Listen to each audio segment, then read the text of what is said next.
A corte brasileira, José Maria Trindade. Pois é, muito bom dia a todos. Ouvindo aí esse hino nacional, já fiquei aqui em posição de sentido, lembrando lá do 11º Batalhão de Infantaria em São João del Rei, onde eu fui soldado. Olha, Joséval, parece que a crise não viajou com o presidente Michel Temer, não, viu? Os problemas aumentaram por aqui, a situação ficou mais confusa e ficaríamos aqui o Jornal da Manhã inteiro só falando do que aconteceu ontem, viu? Muita coisa. A delação do novo doleiro, os doleiros são sempre perigosos, né? Lembrando que todo esse processo começou exatamente com o doleiro, porque eles conhecem de perto e as entranhas desta lavagem de dinheiro e transferência de recursos. Mas olha, a identificação ontem foi muito clara de que agora os advogados partem para a chamada defesa jurídica, já que não há mais como não aceitar as provas que são claras, os cruzamentos de depoimentos, né, e os rastros deixados por toda a corrupção política envolvendo os principais partidos do país. Então agora a ideia é ir ali pelos meandros das dificuldades jurídicas. E aí, hoje, o Supremo Tribunal Federal tem um papel muito importante. É sobre a definição da delação dos proprietários da JBF, né?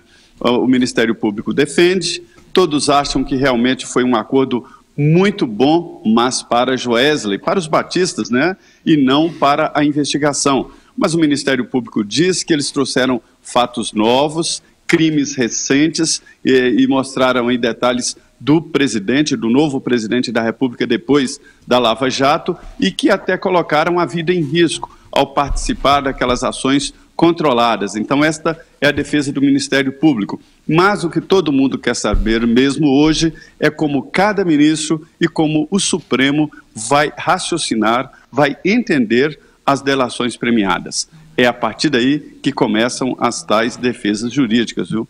Zé Maria, porque você passar uma borracha em tudo que o Brasil viveu, porque a República hoje é outra a partir da delação da JBS, né? Na verdade, Tiago, a interpretação que alguns me deram aqui é que a delação premiada, ela só pode ser usada, os delatores falam do que conhecem, do que têm, e ela só deve ser usada, né, se houver esta concordância. Mas se houver qualquer tipo de descumprimento por parte do delator, todo o conteúdo delatado, ele pode sim ser usado no processo. Então, esse é um caminho sem volta, segundo o entendimento de alguns, se houver aí o descumprimento por parte dos batistas, que realmente saíram em muita vantagem. É por isso que há uma fila grande para novas delações. Inclusive, o ex-presidente Eduardo Cunha definitivamente entrou nessa fila. Zé, só lembrando que é engraçado, porque a corrupção é uma indústria. Volto a dizer, se fosse uma relação entre corruptor e corrupto, não existiria muito. Mas tem muita gente poderosa em Brasília que ganha com a corrupção, inclusive ministros. E como? E ganham mesmo. Eu não tenho medo nenhum de dizer isso, porque é uma verdade. Ele tem medo quando diz uma mentira, né? Engraçado, volto a dizer, Carmen Lúcia, nas férias forenses, homologou monocraticamente 78 delações do Odebrecht e ninguém falou nada. Ninguém passou, né? Era férias forenses e ela, inclusive, ela não era responsável pelo processo. E tudo bem, chancelou, colocou o Jamegão. Agora fazem todo esse barulho, inclusive o ministro da Suprema Corte, que não era para estar lá, se o Brasil fosse um país sério. Então, a questão que se coloca é que é uma questão política, porque falam dos privilégios dos batistas. Eu estou preocupada com o conteúdo da delação. Eu estou com o Ministério Público Federal. Minha questão é outra. Eu quero saber por que um presidente da República está envolvido com corrupção. Essa é a questão central. E os seus asseclas. Portanto, o que vale é o conteúdo da delação, não é o que foi derivado da delação. Perceba que há toda uma leitura para olhar a questão dos batistas que vão tomar na cabeça por outras razões aqui no Brasil e fora. Mas o que vale é o conteúdo, que deixou o Brasil, faz cerca de um mês, foi numa quarta-feira, né, que nós já estamos completando um mês, estarrecido, né, Zé? Pois é, olha, a novidade, a diferença é a seguinte: até então todos os delatores eram tratados com mimos, muito cuidado, né? porque os delatados temiam que a coisa pudesse ficar pior, porque sabiam que deviam. E nesse caso aí específico, professor, o presidente Michel Temer e os aliados partiram com força e de uma maneira muito forte contra os delatores. Há um cerco, a JBS não vai aguentar, há um cerco no governo para cobrar impostos atrasados, cortar incentivos em todos os estados, em Minas Gerais, por exemplo. O subsídio que o Aécio Neves deu para a JBS já mostra aí 15 bilhões de reais, né? E ele já até divulgou nota dizendo que, na verdade, o incentivo foi para a área de frigoríficos em geral e não para a JBS. Mas, enfim, o cerco é para cobrar impostos atrasados, fazer um cerco contra novos investimentos, contra novos financiamentos e na justiça também. Então, este cerco é que faz a JBS e esta delação ficar aí sendo discutida desta forma. Então, foi a estratégia de defesa do grupo do presidente Michel Temer que foi diferente. Agora, claro, bater de frente com o delator.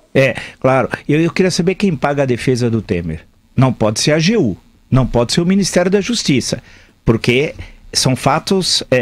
Quem é que paga a defesa de Michel Temer? Eu tenho direito como cidadão, em qualquer país, o Brasil não é um país democrático, parece democrático. As pessoas têm medo no Brasil. Nos Estados Unidos... É uma defesa cara, viu? Se fosse isso nos Estados Unidos, eu queria saber quem é que... Ou se faz assim, como diria na gíria carioca, na faixa. Não paga nada, na faixa, né? Diria Rodrigo Viga. Então, eu queria... certamente é caro. E ele paga com que recursos? Já que o salário de presidente da República não é suficiente para isso. Não, você percebe que nos Estados Unidos, eu estou falando de um país que tem uma tradição democrática, não nessa baderna daqui, né?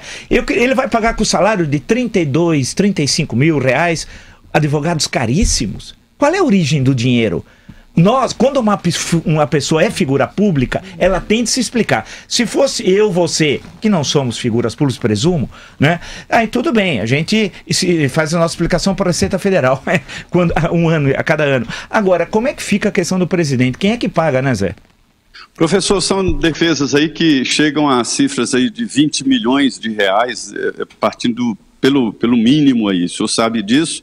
Todo mundo sabe disso, os advogados formaram aqui a nova casta, e quando o senhor fala que a corrupção é uma indústria, eu vejo isso muito claramente aqui em Brasília, duas indústrias que ninguém conhece. Uma indústria, que é a indústria da corrupção fortíssima, que faz os imóveis de Brasília se valorizarem muito, e a indústria do funcionalismo público, da cúpula do funcionalismo público, que também faz valorizar muito os imóveis por aqui e faz uma grande casta. Agora, na política... Esta derrota do presidente Michel Temer na reforma trabalhista, ela acendeu o sinal amarelo, mas não foi vermelho, não. Será recuperada no Senado Federal e todos dizem na Câmara de que é preciso aprovar a reforma trabalhista, convencer, para depois retomar a reforma da Previdência. Zé Maria, ontem... Pois não, José. O presidente está na Rússia com toda a pompa e circunstância. Qual a repercussão ou a importância desta visita e dentro do parlamento brasileiro? Nenhuma. Eu não ouvi ninguém nem lembrando de que o presidente está na Rússia ou tratando de alguma coisa assim. O assunto é só crise e o presidente em exercício foi ao Congresso Nacional tratar de reforma política. Os deputados e senadores estão desesperados aí com a possibilidade de enfrentar uma eleição sem o Caixa 2 e sem doação de campanha. Não há nenhuma repercussão sobre essa visita do presidente, até porque a incerteza é muito grande. Agora, professor, ontem eu fui na liderança do DEM, cheguei lá, o paraibano Efraim Filho estava com uma grande festa junina no seu gabinete, que antecipando bacana. O São João. Que bonito. Olha, o Efraim, eu lembro do pai dele, que também foi senador, não é flor que se cheire. Isso. O bom é que... secretário lá na Paraíba. Agora é secretário, eles não largam o osso, eles não largam. Por isso que eles não gostam, acho que muitas vezes quando a gente fala isso, eles não largam. Quer dizer, uma festa junina no gabinete, né? Que bacana, que é um espaço público, realmente exemplar. E o Paulinho do AP deve ter feito também alguma festa, né? É o Paulinho da festa do AP. Será que teve a ordem do dia? As festas do Fabinho na verdade, são mais discretas, assim, com relação ao público em geral, são para poucos.